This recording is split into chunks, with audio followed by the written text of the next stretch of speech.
it's just easy. Are you want to be on or not?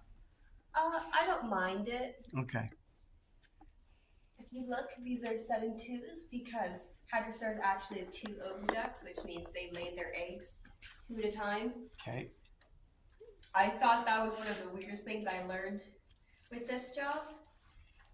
If you look, they're also somewhat crushed and smushed because we were on a floodplain at one point, and so water would come in with sediments and basically just the eggs, which weirdly enough is a good thing because that means we can actually preserve whatever might have been inside of them.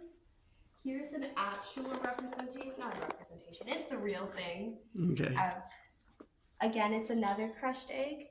If you look, you can see really little bones.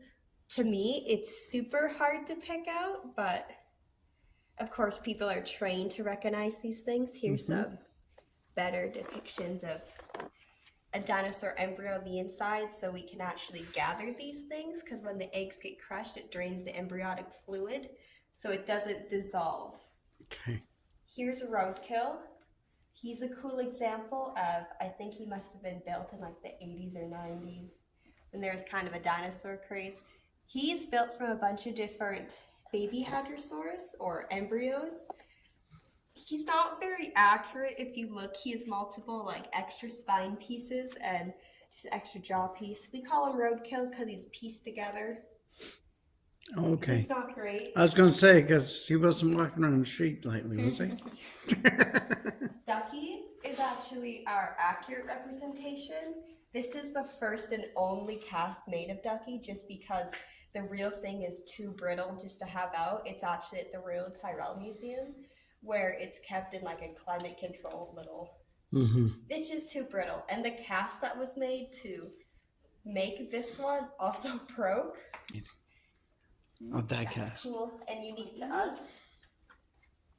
Here we have just a collection of different eggs where it gets to show you, mainly I think, how closely dinosaurs were more so related to birds than reptiles, just by looking at how similar their hard shell eggs are. If you want, you can pass around some egg fragments. I think they feel weird. They don't look how they feel. You can touch them? Yeah. Pretty much anything in here you can touch unless it's behind glass. That's smooth. You'd probably want one of those in your pocket, like a smooth rock. We bought him a smooth rock yesterday. We used to have that by the door, and I trip on it every single night when I go to close because I can't see it. This is also kind of just a visual representation of, they're fairly smooth, but they're still kind of porous. The Troodon nest. If you look in the corner, there's the mural of just the little guy kind of hiding, just for a visual. The cool thing about this nest is it's upside down, because what they would do is essentially, these are very smart dinosaurs. They essentially would dig a hole, lay their eggs in it, cover the top, so essentially their eggs are pretty safe. No one's gonna really steal them if you can't see them. The only difference is they're notorious egg thieves. So of course, while theirs are safe, they can go raid everyone else's at the nesting site. Not very big, but still very intelligent creatures. We have a lot of turtles out here, which a lot of people think is strange because it's so dry out here. There's barely lakes out here, but because we were on a floodplain at one point, and there was an ocean kind of running along us, this is just a really common thing when people go hiking. They just pick up old turtle shells. They're also kind of cool because they're one of those evolutionary species that never really changed a whole lot, besides they had these weird claws, which I think is... I think it's strange. I would have never Turtles pictured with turtle claws. No, I wouldn't think of it. Especially being so long. These are also all real, besides that cast in the middle. I think this one specifically, their most modern relative is the painted turtle. Claws. These are this year's microfossils. These are just things that, like, along the way when we go out to like site and stuff that we can pick these things up and find them. Like there's some small vertebrae. Fossilized tendons. I did not think those would actually fossilize, but surprisingly enough, they do. There's some uncles, which is essentially toenails. That's technically the more proper word for like the claws. We have a lot of those in here. We have some skin shell. We have just a lot in here for how little everything looks.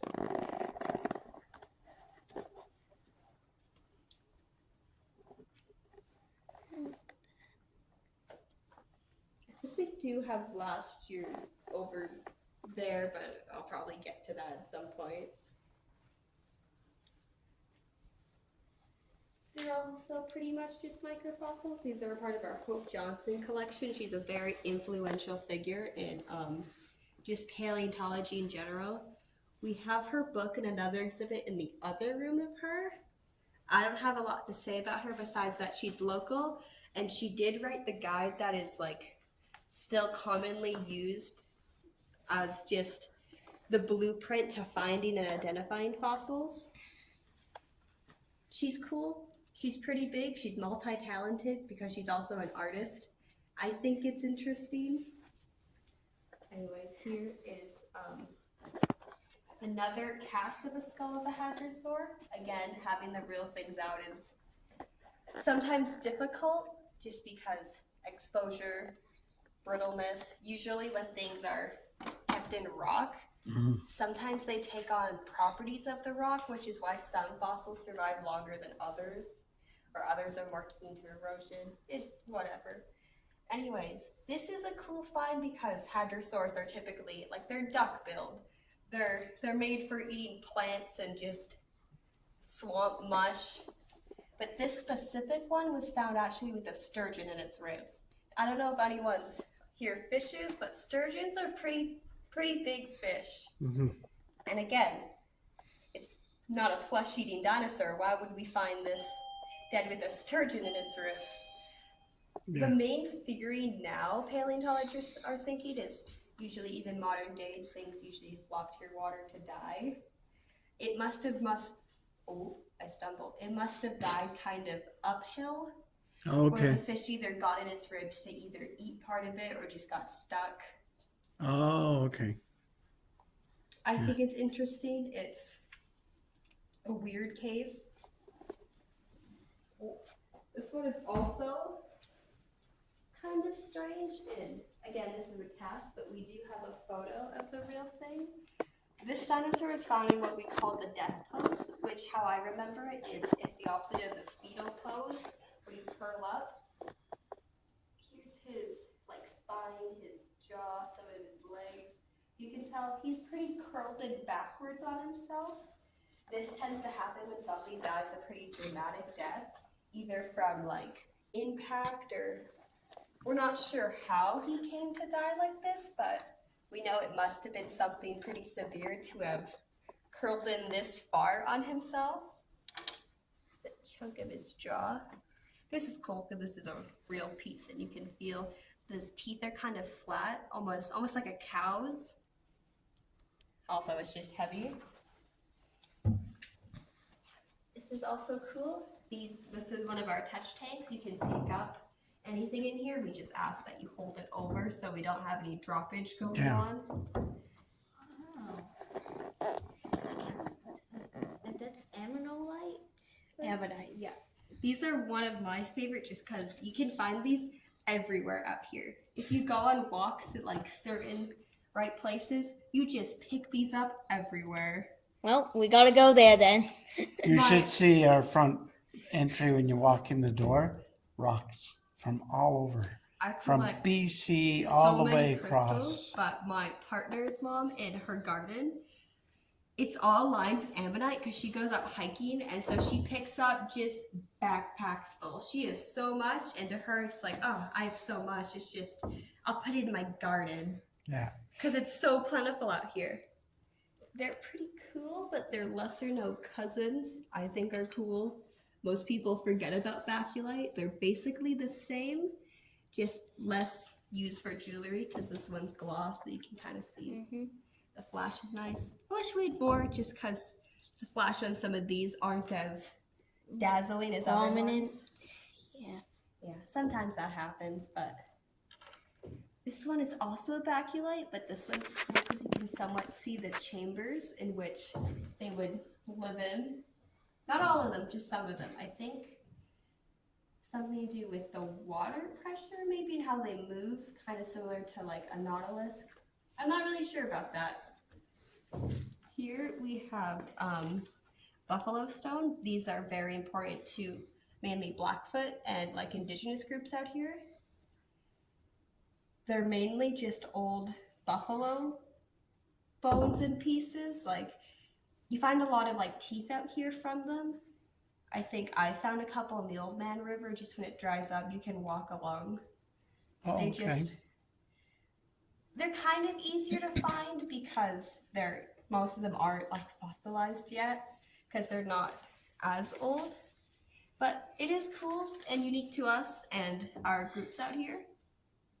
A lot of fossilized wood, just a lot. This one's cool though because it actually has the bark on it. Usually that ends up peeling off in the process. Also some clam hash. Again, here with clam hash, it's just a cluster of sea life. Some more. I feel like this one is one of like the best ones we have because it's so prominent. I also like the water beetle. Partly because he looks like he's kind of doing a jig. But Yeah, and that looks pretty much complete. Yeah. this one's also interesting because it's a fish falling out of another fish. These ribs. We're not really sure how that happened, but again, we have palm leaf impressions. We have a moon snail, but the cool thing about him is his shell actually curls more towards the left than it does the right, which is more so uncommon. He's cool. These are pretty much all casts because we can't really keep Here comes your fossils. Not sure my coworkers. We can't really keep. I think they're called pseudofossils because it's not actually like the creature fossilized. It's more so evidence of life being there. This one is cool though because it is the first dinosaur footprint found with skin impressions on it, kind of like a fingerprint. Oh, wow. Make sure I get that. Make sure it's still recording. Yeah, it is. I just think it's neat. How many times did it turn off on me? I'm like, Here we have another just quick touch take. Here we have vertebrae, but I think this one's pretty cool because usually it's hard to find them intact with the top notch on them, like this one, because usually they just like break off, or because it's farther away, it's easier to just chip. I think this one's cool because it's actually a piece of a theropod bone with bone marrow inside that fossilized. I didn't think that could fossilize. We have small toe pieces. I think that's your interlocking joint there. This one I think is really cool. Do you have any guesses on what? It's probably got to be big, kind of like a femur, another bone like that. This is actually a ceratopsian horn, and of course, like the main theory of like what they use their horns for is it's fighting. It's obviously defense because it's right there and it's so big. But if you look, there's actually little indentations in there, which the new theory now is it was actually like arteries, veins going through there, which has to make them rethink. That'd probably cause damage if they use that for fighting or defense. That probably wouldn't work. These are also cool because these are fragments of bone found with either teeth marks or claw marks, indicating it was probably eaten by something. Again, I think the turtle shells are some of the coolest to feel because they don't look how they feel. I know. The sore toe. Skin. I have such a hard time saying his name. I'm just going to tell you that this guy was actually just an early evolution, or theorized to be an early evolution of ceratopsians. Okay. With their little Yeah, that would be a hard name to pronounce. I'm not good with sounds. Psittacosaurus. Yeah. I'm not even I gonna butchered try. that. I'm gonna take your word for it. We just have more scoots, which are actually just little flakes of like skin or scales. I think they also feel weird. Crocodile. And we do find some shark teeth out here, just because again, floodplain, ocean. It's so weird to find out here. To find it, So yeah, because dry. it's so dry, you would never think this is an ocean Place area. is so landlocked. I moved here from BC, which is right beside like the ocean. So Yeah. to me, it's very strange. Anyways, these are cool. These are what we call a negative imprint and a positive imprint, being that these are in the ground made by sediments getting in where something is stepped, versus this is just the chunk out of the rock where we can find just the general footprint. These two are cast, these are real. They're very solid. I also have a hard time saying his name. Ornithomimid. He's basically just the ostrich dinosaur. I think it's 50 miles per hour he can run, so pretty crazy. His head to hand ratio freaks me out a little bit though. Absurd. Has more toe bones and some claws. We have a Deinonychus, which is basically just the velociraptors from Jurassic Park. Because apparently it just sounds better if they called them velociraptors rather than this. And they also haven't discovered the Utah raptor at that point, which again, way better fits the criteria. They're velociraptors. Not very accurate movies. I still enjoy them. Guaranteed not accurate. Oh yeah, movies are just movies. More little imprints where there have been teeth, or then we do have some tyrannosaurid teeth and claws. Particularly large one. And toe bones here. There's not anything super, but they are cool. This is one of my favorite things to do when I ask someone to lift the femur, because it is so funny. Decent size. To lift it. It's real. It also has the femur of like a baby or like an embryo. We have a teenager, a pseudo-adult, and then we have a full-grown adult. This one is got eaten up at some point. Either that or it's debris. I don't know if you can tell, but it's on what we call a jacket, which is basically just a big chunk of plaster or something that we use to move them. I've never had this school group in when I was helping them make plaster imprints, and we have like a big jacket for one of the tails in there. Just it's the safest way to move them, really. And this little kid goes up to me. She goes, "Fake? That's a fake." I'm like, "Yep, it sure is." These are more ungles, which are toenails again. They fossilize. I think is a part of the joint of an ankle, or on me my hand, but on them their ankle, because I'm pretty sure they're not bipedal. Oh, I don't want to forget. I got all my stuff on here. Here are some of our, I think, our older microfossils. There's still more claws, little bits of, I think, amber and quartz. Found a lot of quartz out here. Oh, there's so much quartz around here. Those are like pieces of jaws and teeth. I've got just a pocket full of quartz. Well, this one's quartz. This is agate, but agate's also out here a lot. Yeah, I haven't This seen one's any myself. cool because if you look, it's actually multiple vertebrae fused together. This is the wrong dinosaur. This is a hadrosaur, but he's just here. That would be basically just right there, kind of where the spine and the tail starts to meet. Okay. He's cool because, again, it's fused together, and paleontologists couldn't figure out why it was fused together, so immediately they go. bone disease. It's a bone disease, but then we're thinking out, why is there so many found with this bone disease? Yeah. Especially if all of a certain age. So they started to rethink that, and another, the more accepted theory, I think, is that when they reach adulthood, they just fuse together. I'm not sure why, but that's for strength or just an old evolutionary thing they just never dropped from their past ancestors, but it is cool.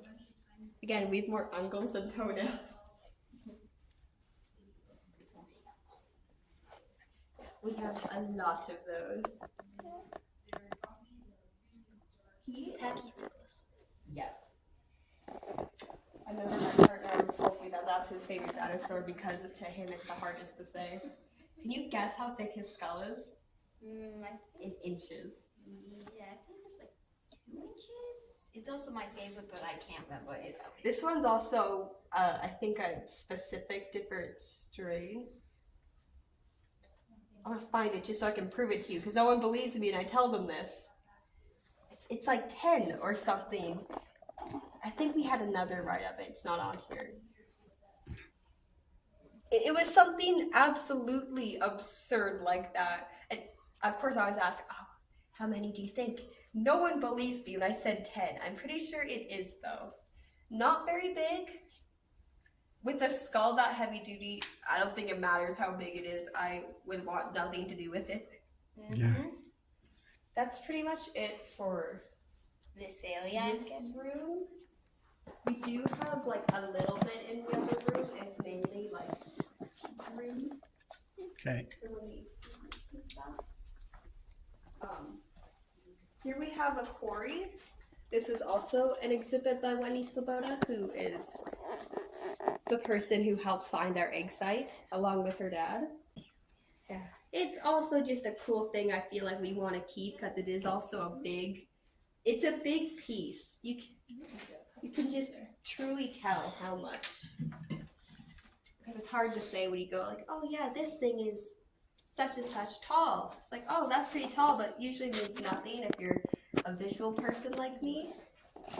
This is also a skin imprint that I had to go back and paint of a ceratopsian. You can see with their little blobs. I don't know what to call them. I don't want to call them pimples. That sounds rude. But most ceratopsians, I'm pretty sure, have them on their skin impressions.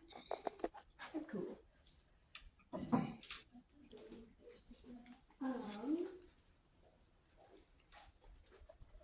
This was an exhibit found by an old staff member of ours. She is not here anymore, but we do have a lot of her finds, and she'd just go out to the site and paleontology is just one of those things you kind of stumble into. This is a cast of a little bit of a pterosaur. I know they're technically not dinosaurs, but we always class them together anyways. Yeah, my friend said they should be considered since it's just like, you think of them as dinosaurs, but they're not. The issue with us, with so many people not wanting to classify them as dinosaurs, that's going to make us rethink our criteria of dinosaurs, which makes us have to reclass a lot of things. Anyways, these are mainly ceratopsian. We have a bit of a frill, but that's actually a really tiny portion. We also have some selenite, which is up here with desert rose, which I think is really cool.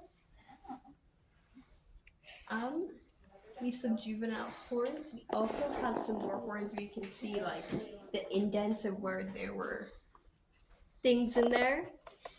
Things, whatever. More toenails in the back. So many. We have a lot. I don't know why. Apparently they Toenails don't disappear. Don't decay. We have some more vertebrae. Again, I think these are cool. These are isopods. They're also one of those weird things that never really changed. I like the rolled up one. Yeah. And we do have some more clam hash here. Yep. I don't have a lot to say about them because, again, nothing really has changed besides their size. Yeah. You got it right, why change it? This is the rest of our Hope Johnson collection. You can see, again, she was actually a very good artist.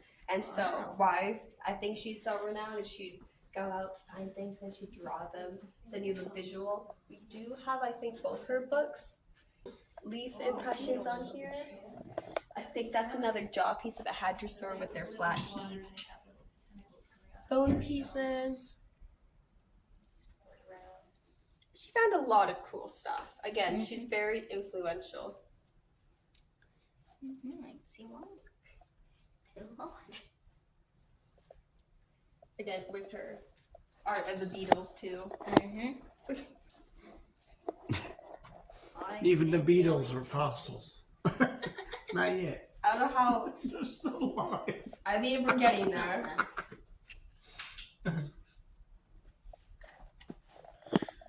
Yeah, I hope you enjoyed our little Yes, roadside attraction. we did, for sure. We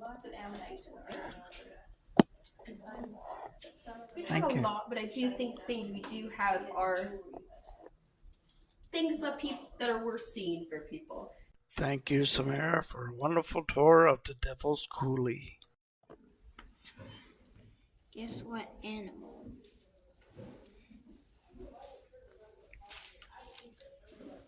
Unidentified bone.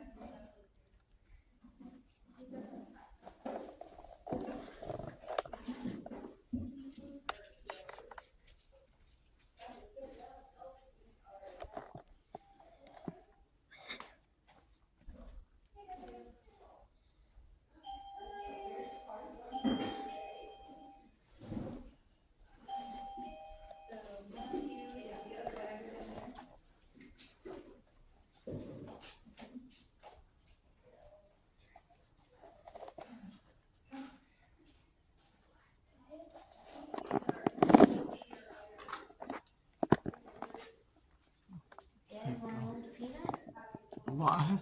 Old peanut. An old Peanut. peanut. It's only a couple million years old. It's petrified mud. Looks like a peanut to me. And more petrified wood.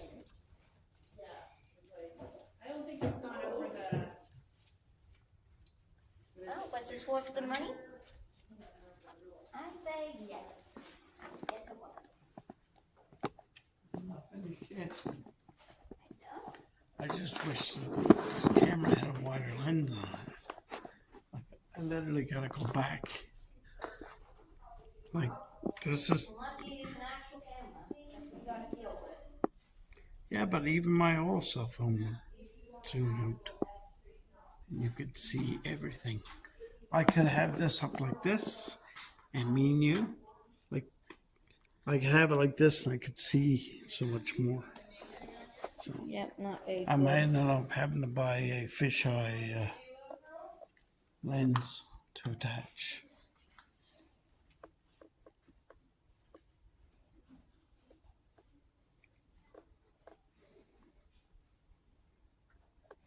That's the first one found with the skin impression again.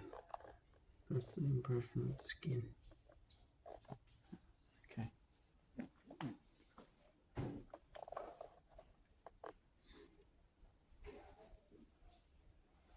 Anything that you want me to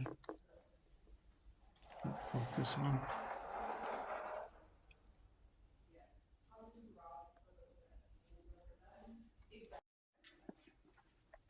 What's in the infographics? Normal, happy human beings this experience. The first one is what will hopefully